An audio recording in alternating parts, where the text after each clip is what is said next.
Ce qui me frappe, c'est que j'ai le sentiment dans la justice internationale qu'il y a les bons criminels de guerre et les mauvais criminels de guerre. J'ai vu qu'il y a quelques jours, M. Sarkozy, qui a contribué à mettre en place M. Ouattara, était présent à ses côtés pour son investiture.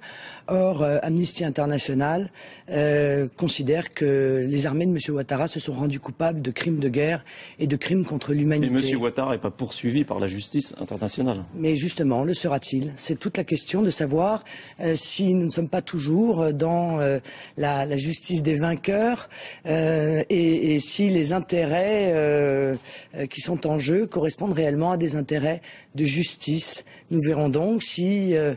Ouattara doit répondre des crimes qui ont été incontestablement commis par son armée. Vous pensez qu'il doit être poursuivi? Oui, je pense qu'il doit être poursuivi, oui, bien sûr. Écoutez, ou alors, on considère qu'encore une fois, il y a des intérêts supérieurs qui font qu'il y a les gentils criminels de guerre et les méchants criminels de guerre, comme il y a les bons dictateurs et les méchants dictateurs. Ça dépend d'ailleurs du moment, parce que les gentils dictateurs, M. Ben Ali, deviennent des méchants dictateurs en quelques jours, et vice-versa. Voilà, j'appelle donc les Français à la prudence lorsque... Vous avez soutenu Laurent Gbagbo, vous êtes d'ailleurs peut-être seul à cette table aujourd'hui à le soutenir. Vous l'avez longtemps soutenu. Pourquoi?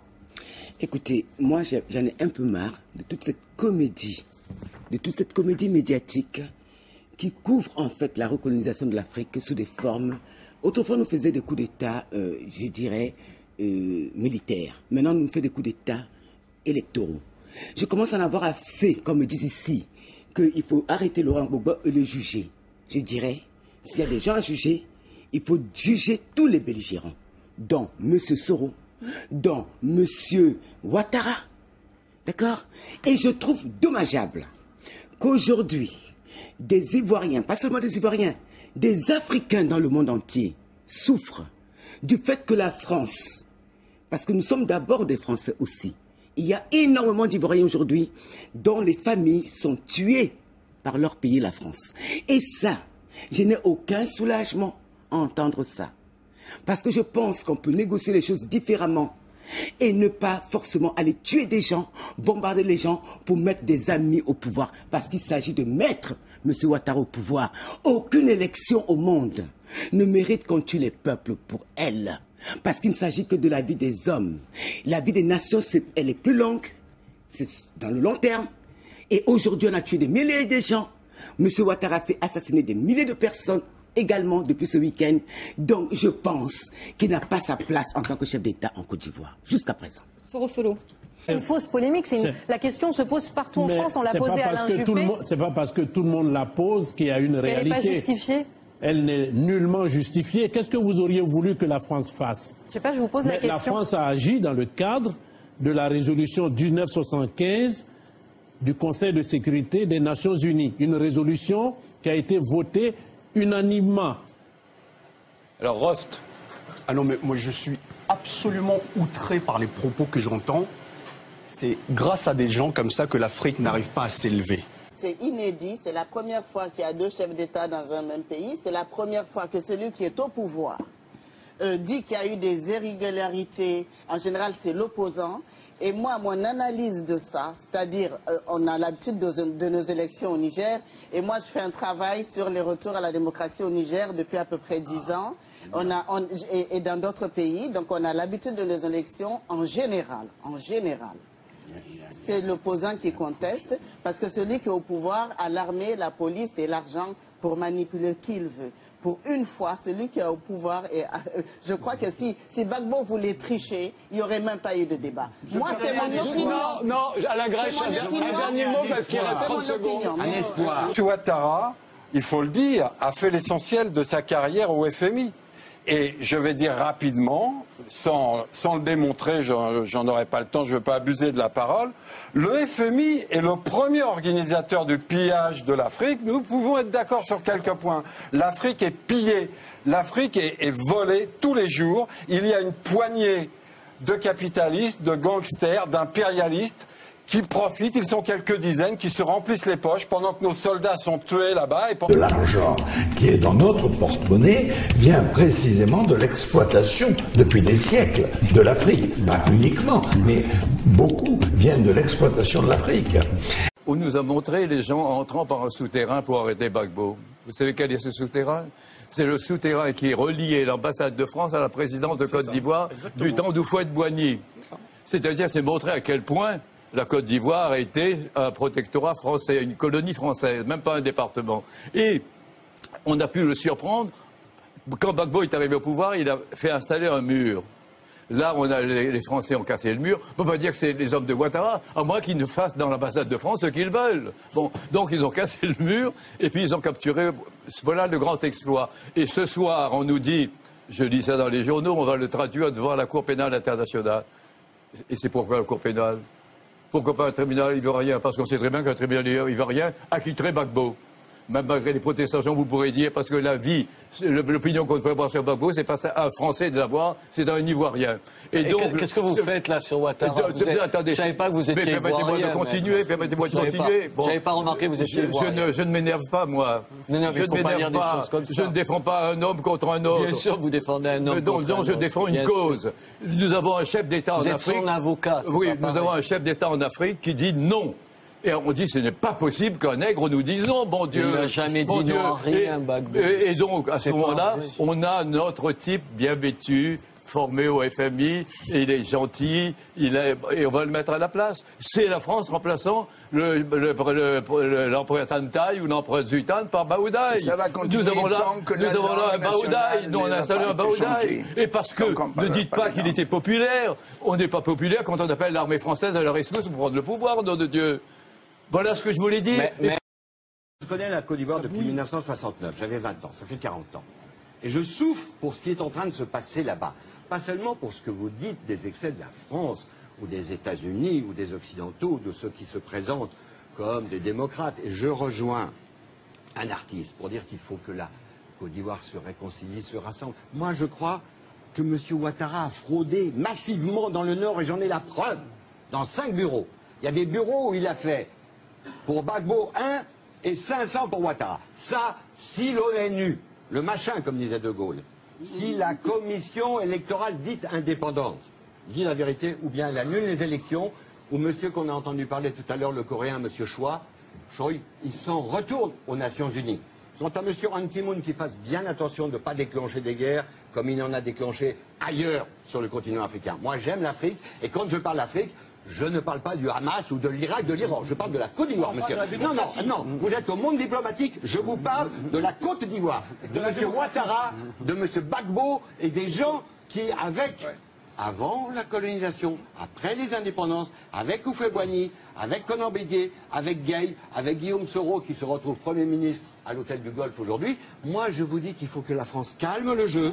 Et c'est pas depuis l'Inde que le président Sarkozy doit donner des bons points à M. Ouattara ou des mauvais points à M. Gbagbo. Et je suis comme madame. Elle est d'un pays voisin qui est très concerné par ce que veut dire M. Ibrahim Barhemaï Nassara, M. le colonel Wanké, ou M. Tanja, ou maintenant un putschiste.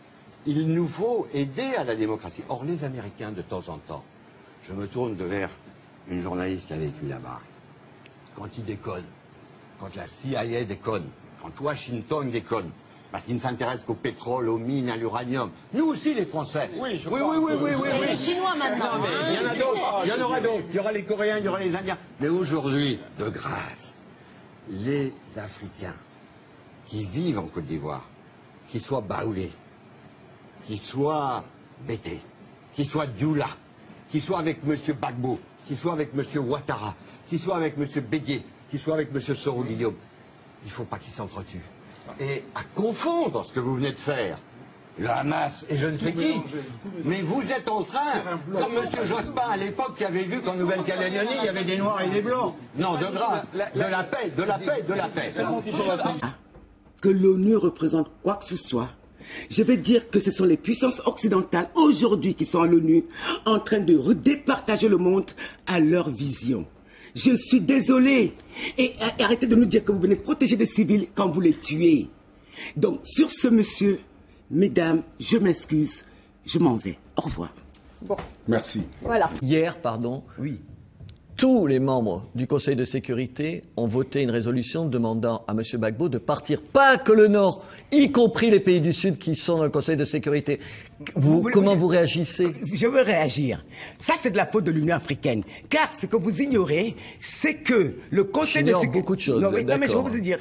Le Conseil de sécurité de l'Union africaine est financé par l'Union européenne. Donc, les fonctionnaires de ce Conseil de sécurité de l'Union africaine sont des fonctionnaires de l'Occident. Et ça, ce n'est même pas de la faute. Ils sont tous vendus aux Occidentaux parce qu'ils sont contre M. Gbagbo. Non, ils sont vendus parce qu'ils sont des fonctionnaires de l'Union européenne. D'abord, la réaction de l'opinion internationale soi-disant suspect, c'est suspect. Tout d'un coup, tout le monde dit qu'il a gagné, ok? Ouattara ou Gbagbo? Gbagbo dit qu'il a gagné, Ouattara dit qu'il a gagné. Alors pourquoi est-ce que Sarkozy tout d'un coup dit c'est Ouattara qui a gagné et puis c'est Obama qui dit que c'est Ouattara qui a gagné? Parce que l'ONU a dit que c'était Ouattara qui avait gagné. Et alors l'Union africaine était là, alors l'Union africaine qui n'a rien dit au début, alors que nous on a nos familles dans ces pays, on a nos amis qui nous racontaient ce qui s'était passé avec les bourrages d'urnes, avec des gens à qui on a empêché de voter. On entendait. Alors l'Union africaine ne dit rien. Et puis quand les Nations Unies reconnaissent que Ouattara a gagné, l'Union africaine dit toujours rien. Et puis quand l'Europe se met à dire oui c'est Ouattara, tout d'un coup l'Union africaine se range derrière l'Union européenne. Mais c'est suspect, c'est pas clair. Et moi ce qui me qui est Laurent Gbagbo, qui est pour moi le président véritablement, je le dis comme je le pense, élu en Côte d'Ivoire, quelles que soient les critiques qui puissent lui être apposées ici. Quand je vois qu'il est à l'heure actuelle à la haie et que...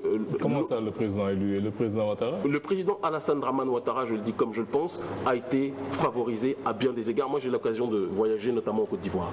J'ai l'occasion de connaître bon nombre de militants ivoiriens, des deux camps. Tout le monde sait aujourd'hui, ça serait très difficile d'expliquer de manière complexe la réalité des soubassements de cette élection. Mais ce qui est certain, c'est que Alassane Dramane Ouattara, qui est un haut fonctionnaire, qui est un grand représentant depuis un certain temps de l'oligarchie, déjà à l'époque de M. Houphouët-Boigny, où il était ministre, Premier ministre, puis par la suite, lorsqu'il a été, j'ai envie de dire, un supragérant des infrastructures continentales africaines, cet individu était l'homme, le chosen one, j'ai envie de dire, de l'oligarchie, bien longtemps avant son élection et avant son érection politique, pour dire les choses telles qu'elles sont. Mais Laurent Gbagbo, lui-même, qui, à bien des égards, qu'on le veuille ou pas, était panafricain, malgré qu'il ait pu effectuer des excès. Je sais qu'ici, Laurent Gbagbo est très mal vu. C'est quelque chose que j'ai pu constater dans les universités, mais ça ne va pas empêcher de dire quand même les choses telles que je pense. Un individu tel que lui, son erreur principale a été de prendre pour amis des gens qui étaient en réalité intrinsèquement parlant ses ennemis. Et je pense que dire des Nations Unies que c'est l'instance supérieure, ces Nations Unies ne représentent que les puissances occidentales aujourd'hui. Les pays africains n'ont pas de droit de veto. Quand ils disent, oui, monsieur Ouattara, vous avez été élu, ils n'ont pas dit, vous êtes président. Attention, allez vous faire reconnaître chez vous, c'est très africain. C'est-à-dire que l'Union africaine est en train de dire que le Conseil constitutionnel de la Côte d'Ivoire est au-dessus de tout. Il y a eu des milliers de manifestations dans toute l'Afrique pour soutenir Laurent Gbagbo. Donc, arrêtez de dire... Vous rêvez pas là? Vous ne prenez pas vos désirs pour la réalité? Non, monsieur, c'est parce que vous ne suivez pas les informations. Ah, je croyais les suivre un tout petit peu. Non, vous ne les suivez pas parce que vous n'aurez pas dit. Vous êtes seul à soutenir Kadhafi, vous êtes seul à soutenir Gbagbo. C'est pas vrai. D'abord, je vais vous dire quelque chose. Moi, je suis une panafricaniste. Ce que je dénonce, ce sont, entre autres, les invasions, ce sont les ingérences. Qui a envahi aujourd'hui la Côte d'Ivoire? Personne. Attendez, on viendra sur la Libye, sur la Côte d'Ivoire. Est-ce que quelqu'un a envahi la Côte d'Ivoire? Absolument, monsieur. À ce jour-ci, il y a l'ONUCI. Avec ces soldats qui se battent en Côte d'Ivoire depuis des semaines, voire des mois. Ah, ils se battent en Côte d'Ivoire. Je croyais que c'était eux qui étaient victimes d'agressions de vos amis de pro-Gbagbo. Pourquoi vous appelez mes amis? Je vais dire que c'est vos une amis, population... vous voulez que je vous suive? Non, mais attendez, monsieur. Vous tenez vos amis, vous rigolez. Vous tenez un meeting de soutien en février dernier à Abidjan dans lequel vous dites qu'Alassane, je vous cite, c'est pas moi qui le dis, c'est vous, qu'Alassane revienne la prochaine fois en 2015 car Gbagbo est installé. Oui. Et vous dites toute l'Afrique soutient Gbagbo. C'est la vérité. Vous prenez vos rêves pour la réalité. Mais monsieur, si c'est pour s'engueuler, c'est pas la peine. Je me lève, je m'en vais. Si vous m'avez fait venir pour m'engueuler, pour crier, je trouve ça un peu absurde. On a très peu de temps. Je vais vous dire que Ouattara est un homme. Non, monsieur Ouattara est un homme du FMI qu'on veut placer en Afrique avec tous les moyens. On lui a donné les moyens militaires. On a fait venir des mercenaires. Qui a voté pour lui? C'est les Occidentaux? Personne n'a voté pour lui, justement. Personne n'a voté pour lui. Personne n'a voté pour lui. Sinon, il y aurait accepté le recomptage des voix. Qu'est-ce qu'il y a à ne pas recompter les voix? Les mêmes recomptages, les mêmes bulletins. L'ONU les a, n'est-ce pas? Mais tout le monde a vérifié les élections. Non, on n'a pas vérifié, justement. Vos amis, non, on n'a pas vérifié les élections, monsieur. Et on a refusé de vérifier les élections. Donc, ce n'est pas à moi que vous allez dire... non, attendez. Excusez-moi, vous avez l'art de tricher. Je vais vous dire quelque chose. La même chose s'est passée au Gabon. La France a triché les élections en faisant reconnaître. C'est la même chose. C'est le même processus qui est en marche. On veut mettre en place des hommes qui sont là, non pour servir leur peuple, mais pour servir des intérêts autres. D'accord? Vous vous présentez comme un défenseur des droits de l'homme. Oui. Et je vous crois. Oui. Il n'y a aucune raison de ne pas vous croire. Oui. Vous avez vu les exactions dont sont responsables les proches de M. Gbagbo? Je vais vous citer je vais pas vous citer M. Ouattara. Je vais juste vous citer... Pourquoi vous ne me citerez pas M. Ouattara qui aussi commet les mêmes exactions? Toute forme des actions est condamnable. Vous me laissez finir. Je vous cite Human Rights Watch, qui est une des plus sérieuses, vous le savez, comme moi, organisation de défense des droits de l'homme, qui parle à propos de M. Gbagbo, je vous le cite, d'exécutions extrajudiciaires, d'actes de torture, de viols, de disparitions forcées. C'est pas rien quand même. Ça doit vous troubler quand même. Tout me trouble, monsieur, mais sauf que j'étais sur le terrain. Et vous n'avez rien vu de tout ça. Monsieur, vous n'avez rien vu de tout ça. Monsieur, ce que vous voyez là ne sont pas non plus des enfants de cœur. Ils commettent des exactions. D'accord? Les forces de Ouattara, mais il faut juger les deux. Vous n'allez pas juger l'un et ne pas juger l'autre. Les forces de Ouattara pénètrent dans les villes, tuent les gens, pillent. Il y a un rapport de l'Union africaine qui en parle et viole des femmes. Donc on ne peut pas... Moi, je dénonce les ingérences, monsieur. Le reste ne m'intéresse pas. Je vous demande simplement une chose. Est-ce que vous condamnez les exactions, y compris quand elles sont le fait des proches de M. Gbagbo? Monsieur, je condamne toutes les formes des actions, d'où qu'elles viennent. Donc vous les condamnez. Si j'en ai la preuve, d'où qu'elles viennent, je les condamne. Et vous n'avez pas la preuve de ce qu'a fait... Et M. Ouattara a commis énormément des actions. Et M. Gbagbo? Je n'ai pas vu. Rien. Il n'y a que vous qui n'avez rien vu de M. Gbagbo. Vous m'amenez la preuve, monsieur, et je le condamne. Toutes les organisations de défense des droits de l'homme. Mais vous savez, l'ONU, c'est l'organisation. Mais ce sont des organisations qui sont des émanations de l'ONU, qui est aujourd'hui une organisation qui est complètement anti-sud et qui accepte qu'on nous envahisse et qu'on nous bombarde. Aujourd'hui, les peuples africains ont l'impression que, en fait, pour libérer l'Afrique, il faut tuer les Africains. Que l'OTAN et ses amis comprennent par là que l'Afrique est très jolie pour ses richesses, mais que ça serait bien de débarrasser cette Afrique-là de ses habitants. Et c'est très triste d'avoir ce sentiment, Madame Ruth Elkries, d'avoir l'impression que M. Sarkozy et BHL sont allés mener une guerre personnelle pour du pétrole et non pour libérer un peuple, puisque les bombes de l'OTAN vont continuer encore à tuer au-delà de la mort de Kadhafi, si jamais il est mort. Donc, au-delà de cette mort-là... Vous en doutez ce soir? Il y a eu tellement de désinformation. On a tué 10 fois ses enfants aussi, On a tué 4 fois un de ses fils. On a vu beaucoup de mensonges pendant ces 10 derniers mois. Et quand on dit que ce sont les combattants, quels combattants? C'est faux. C'est l'OTAN qui envoie des hommes au sol depuis des mois. Nous sommes au courant. Nous sommes tout aussi bien informés. La France a bombardé les véhicules. Aujourd'hui, on est au courant. Et je suis française. Mon pays doit être un pays de paix. Mon pays doit pouvoir dialoguer avec d'autres peuples et non faire la guerre. Voilà.